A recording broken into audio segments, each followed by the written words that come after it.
Ao domingo viajamos até ao espaço, numa viagem conduzida pelo comentador da RTP, Miguel Gonçalves. Vamos a mais uma edição da Última Fronteira. Bom dia, Miguel. Bom dia, Esta Cristiana. semana revelamos segredos escondidos nos enxames de estrelas, informações que os astrónomos conseguem extrair ao analisar enxames das estrelas de várias naturezas. Sim, é verdade, Cristiana. Vamos até aos enxames e os astrónomos adoram enxames de estrelas. São uma espécie de pedra de Roseta no que diz respeito ao estudo das galáxias, onde estão inseridas a dinâmica dessas galáxias e são enxames que podem ser deste tipo, ou seja, em que estão todas muito juntas, enxames fechados, globulares, ou aqueles que nos levam a esta primeira viagem, que são os chamados enxames abertos. E abertos porquê? Olha, são estrelas de várias idades que compõem esses enxames, que nascem da mesma nuvem, portanto são todas irmãs entre si, mas, como acontece se calhar também em algumas famílias, estas irmãs não estão propriamente muito ligadas gravitacionalmente entre si. Quer dizer que são enxames que conseguimos ver quase de uma maneira muito fácil cada uma das estrelas individualmente. Olha, um enxame aberto, um dos mais conhecidos, nós podemos ver facilmente à noite, é o das Pléiades, por exemplo. E estes enxames, precisamente por serem gravitacionalmente pouco fortes, eles não duram muito tempo em escalas astronómicas, não duram muitos milhões de anos. E mais raro é encontrarmos enxames binários, isto é, enxames que giram um à volta do outro. E foi isso que suspeitou que estava a acontecer nesta imagem que nós estamos a ver e que foi trazida para a ciência por Danilson Camargo, do Colégio Militar de Porto Alegre, do Brasil, e que ele suspeitou que provavelmente o que nós estamos a ver são mesmo um binário de enxames. Ora, os binários de enxames, eles também não sobrevivem muito tempo, cerca de entre 10 a 100 milhões de anos, e menos de 17% destes enxames duplos, destes binários, não conseguem sobreviver mais do que 25 milhões de anos. O que torna este binário particularmente especial, porque nós estamos a falar de dois enxames diferentes e que um deles tem a idade de 2.000 milhões de anos e o outro tem a idade de 600 milhões de anos. Portanto, esta descoberta tem dois aspectos muito curiosos, que é, em primeiro lugar, é um binário de enxames, o que não é fácil de observar, o que é raro de observar, e depois tentar ainda explicar como é que nós temos enxames que são tão antigos e que desafiam também um bocadinho aquilo que é a nossa concepção sobre os enxames abertos, que é, estas estrelas já deviam estar soltas e não propriamente ainda agrupadas num enxame aberto. E, portanto, estamos perante aquele que é, provavelmente, o primeiro velho aglomerado binário da nossa própria galáxia. E desconfio que ainda vai ser alvo, digamos assim, de enormes investigações científicas. E passamos de um enxame da nossa galáxia para um enxame, olha, numa outra galáxia, satélite nossa, a grande nuvem de Magalhães. E olha, para tu veres a riqueza de informações que nós retiramos também destes enxames. Nós agora já não vamos para um enxame aberto, vamos para um fechado, ou seja, um enxame globular, que geralmente é constituído por estrelas um bocadinho mais antigas, e um conjunto de astrónomos conseguiu encontrar um enxame muito específico, muito especial, até mesmo na sua constituição química, e que permitiu, sobretudo, a estes cientistas testar uma teoria muito interessante, que é o seguinte: nós sabemos que grandes galáxias, como por exemplo a nossa própria, da Via Láctea, crescem ao longo do tempo à medida que vão incorporando galáxias mais pequenininhas, à medida que vai comendo galáxias mais pequenininhas. E uma teoria diz que isso também acontece em galáxias mais pequenas. Ou seja, isto é tudo matrioscas galácticas, autenticamente.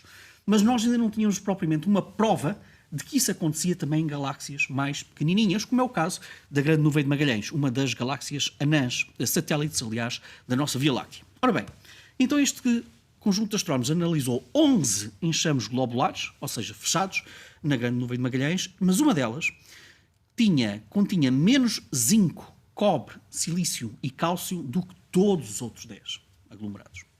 É preciso compreender o seguinte: quando nós temos galáxias que estão a ser incorporadas por uma outra galáxia, nós temos, obviamente, uma série de estrelas que ficam mais soltas, mas temos um núcleo desse enxame que fica mais preso. E o que diz esta investigação é que este enxame que nós estamos a ver em particular e que tem esta constituição química diferente de todas as outras, corresponde ao centro de uma galáxia que foi autenticamente comida pela Grande Nuvem de Magalhães. Provando então, dizem estes cientistas, que este canibalismo autenticamente galáctico também acontece em galáxias mais pequenininhas. E tudo isto, repara, à custa da análise deste tipo de enxames. E é por isso que são um dos objetos preferidos dos astrónomos. A semana fica também marcada pela apresentação de duas teorias particularmente exóticas e que tentam explicar o que existe nas redondezas do Sistema Solar. É verdade, olha, nós não costumamos trazer aqui propriamente muitas teorias exóticas sobre, nomeadamente, o que está à volta do Sistema Solar, nesta zona específica da Via Láctea, onde está o Sol e os planetas, mas vamos falar de duas investigações que, Cristiana, pelo menos têm o condão de serem cientificamente robustas e interessantes, o suficiente para serem publicadas em revistas da especialidade, neste caso o The Astrophysical Journal. E o primeiro leva-nos leva-nos à década de 60, quando começou a radioastronomia. E logo nessa altura, quando se fizeram as primeiras observações de rádio daquilo que está nas nossas redondezas, conseguiu-se encontrar duas zonas daqui das nossas redondezas que emitiam alguns sinais de rádio que não sabíamos explicar e que os astrónomos sempre, ao longo destas décadas, entenderam como duas estruturas separadas, duas zonas separadas da nossa redondeza aqui do Sol. E uma cientista, agora da Universidade de Toronto, pegou precisamente nesta ideia e, através de modelação, ou seja, através de modelos e através de observações, deu-nos um entendimento diferente do que é que isto é. Diz-nos então esta cientista que, não, isto não são duas estruturas isoladas. Elas estão ligadas por um campo magnético, quase como se fossem fios magnéticos que ligam estas duas zonas do espaço, aqui relativamente próximas do Sistema Solar. O que dá a ideia que o nosso Sistema Solar está dentro de uma espécie de um campo, de um túnel magnético, e nós neste momento ainda não conseguimos perceber muito bem quais são as fontes destes campos magnéticos. Este é o grande desafio desta investigação, desta equipa, para o futuro. E também tentar perceber aqui outra coisa. Se existe este túnel magnético, e isso é possível confirmar com observações ainda mais detalhadas no comprimento de onda de rádio, então perceber o seguinte: como é que este campo magnético se relaciona com o maior campo magnético da própria Via Láctea, da nossa própria galáxia? E depois, será que existe alguma relação deste campo magnético com o do Sol, com o do Sistema Solar? Bom, isso é a próxima investigação. Uma outra teoria que nos remete também para as redondezas do Sistema Solar e que eu acho, confesso, particularmente fascinante é a seguinte: como mostra esta ilustração, o Sol e algumas das estrelas próximas do Sol estão a habitar naquilo que se chama a cavidade local. Isto é uma zona do espaço entre as estrelas, assumidamente muito menos densa em hidrogênio.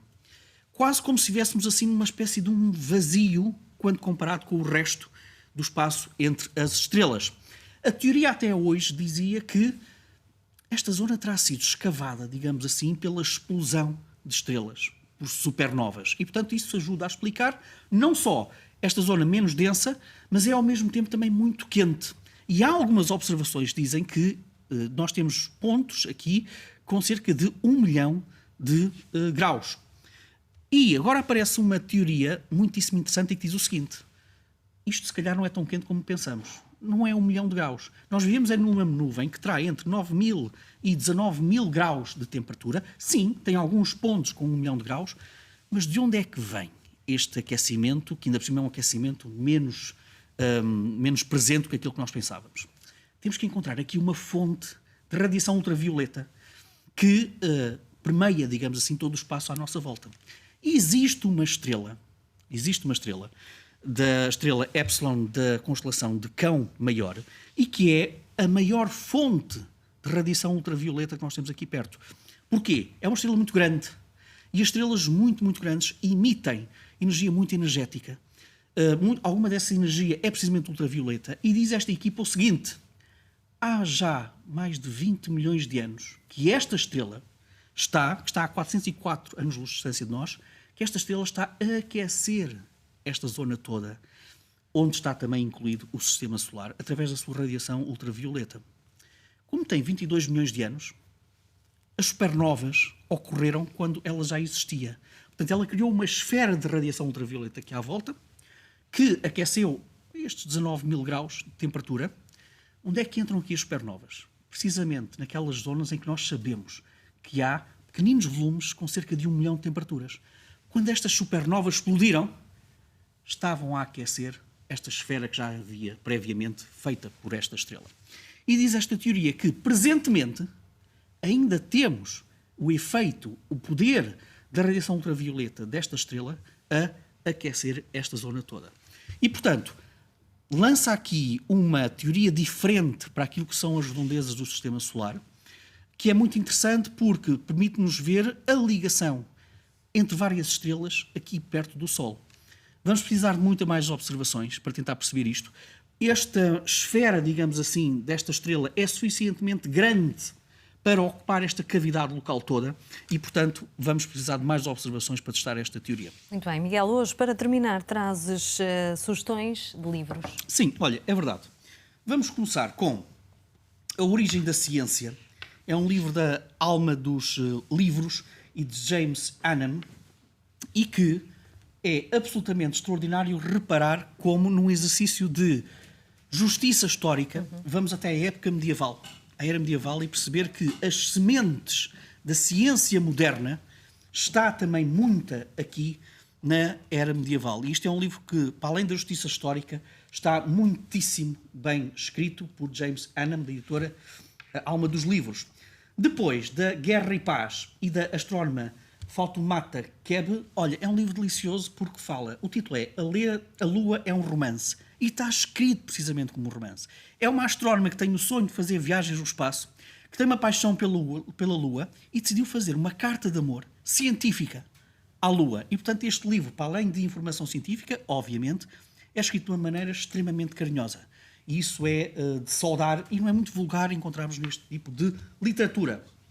Em boa hora, A Cavalo de Ferro publica As Crónicas Marcianas, de Ray Bradbury, um dos clássicos da ficção científica que nos remete para aquele sonho antigo que é da humanidade chegar a Marte e depois perceber a relação entre os terrestres e os marcianos. Ou será que os terrestres são também marcianos e os marcianos também terrestres? É um livro extraordinariamente provocador e tão atual, na altura em que se fala cada vez mais de viagens da humanidade à Lua e a Marte. Depois da autora da Sexta Extinção e da Elsinore, Elizabeth Colbert, Sob um Céu Branco, a Natureza do Futuro. Qual é este futuro? Ora, quem leu o livro anterior desta autora, da jornalista do New York Times, percebe que é aquele futuro que vai ser moldado pelas alterações climáticas. E neste livro, a autora diz-nos que a tecnologia vai ter um papel fundamental para nos ajudar nas alterações climáticas e eu deixo para os nossos telespectadores descobrirem o que é este céu branco. Por último, não é uma provocação religiosa, O Verdadeiro Criador de Tudo, de Miguel Nicolelis, também da Elsinore, é o cérebro que é aqui que tem o seu devido destaque, em que este autor pega em muitas das ferramentas de neurociência, matemática, robótica, para nos explicar como é que o cérebro é o parceiro fundamental da humanidade. Miguel, obrigado e até ao próximo domingo.